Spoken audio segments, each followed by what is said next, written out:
Halo semua, kali ini saya akan menjelaskan tata cara pendaftaran online perubahan data. Langsung saja,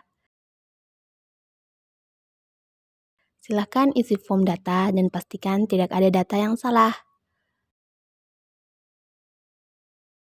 Lalu, foto kartu keluarga Anda.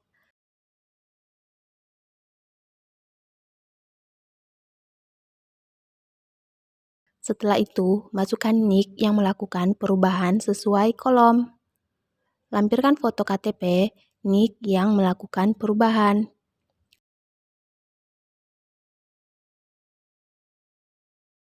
Jika ada, lampirkan foto surat keputusan pengadilan.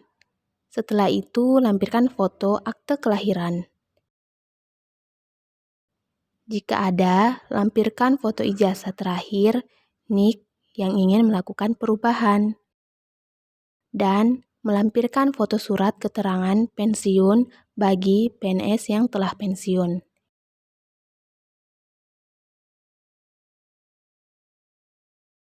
Melampirkan foto buku atau akte nikah. Silahkan download formulir perubahan data dan mengisi formulir tersebut. Kemudian, melampirkan foto dari formulir tersebut. Silahkan bersuah foto bersama formulir perubahan data dan KTP yang melakukan perubahan. Lalu, kirim.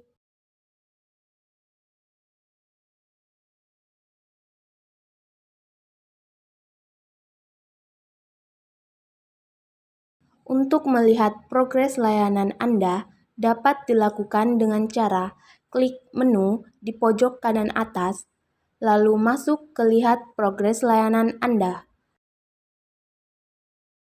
Masukkan email yang dipakai saat melakukan pendaftaran online.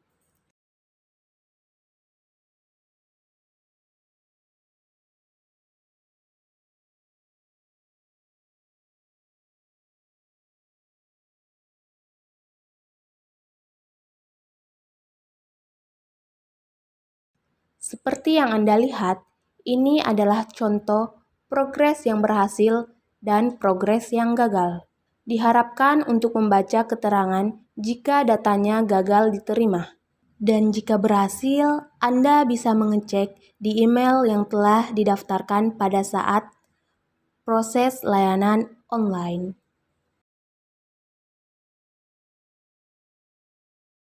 Jika ada masalah yang tidak bisa diatasi saat pendaftaran online perubahan data, silakan mengadukan di Dukcapil Makassar. Cukup sekian penjelasan saya. Semoga dapat dipahami. Terima kasih.